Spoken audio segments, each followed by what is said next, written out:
So right now, we're in the second coal seam. So the second place where the miners find coal, where the majority of the coal is going to come out of. So we can see our coal seam right here. So we can see the angle that the coal seam runs at. In the Crow's Nest Pass, the coal seams do run at an angle. A lot of people tend to think that coal miners come in nice and horizontally and mine that way, or dig straight down. No. What they're going to do is chase these coal seams at the angles that they're at. So as our mine goes on, this tunnel goes for 5.5 kilometers. As we get deeper into the mountains there, the mine gets 9 different levels and it's going to look like this. Okay, so it's going to be at an angle. We're coming into what will be equivalent to level 6 in the mine, okay? So while we're looking at the rock over here, very briefly going to talk about the rocks. If you're a geologist, sorry, we're not going super in depth in this. But do you see my light over here on the wall? So that layer over here is a limestone layer, but right underneath that layer and between the coal, that's a shale layer. So super dangerous layer to have above your head. So if you know what shale is like, it's very fragile, right? So it fractures very easily. So this poses a massive problem to the miners. They're going to have to try and keep themselves safe because if this cracks and falls, so we get a lot of injuries and deaths caused by this layer here. So when we're walking through, we'll see tin up on the roof. And that would have been from the miners putting tin up to help give themselves some protection from that shale layer. The shale is also called bone coal or cap rock. Is also what it's called.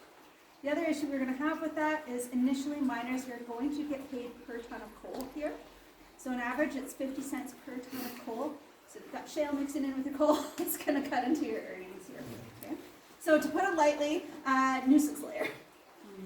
But dangerous nuisance layer.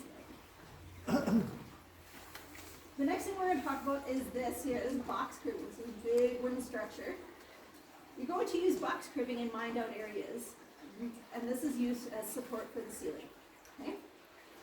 So yeah, we tell kids, don't hold, looks like Jenga, don't hold the Jenga blocks. Hold the ceiling up. So in order to build box cribbing, we have a couple different positions here. The first one I'd like to talk about is an entry-level position. So when I say entry-level, I want you to immediately think average age of 14 years old. So average age, that means there's some less than that as well. So their job is to take timbers and to pack timbers in. Could you guess what they might be called? Yep, exactly. Both start for you. So timber packers, okay?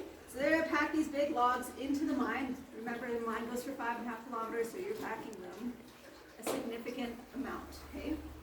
If they're building box cribbing, timber packers are going to bring these timbers in. They're going to give it to the next gentleman. He takes the timbers and lays the timbers. Can you guess what they're called? Yep, absolutely. It's a timber layers. Yeah, so particularly box cribbing, this job is fine when it's here. But as it gets higher, you're going to actually start to climb on the outside of the structure you're building, so you better be building a good one. And when you get to the top, personally, I don't want that job anymore. Little shims and stuff oh up my there. gosh, just the logistics of getting this stuff up there and shimmed, and it's incredible to think of. And these have actually been replaced over the years, so these ones are not the original ones to mine. But these old timbers over here that are kind of broken, those are. All right, do you have any questions so far? Why is there a door in here? Is that so that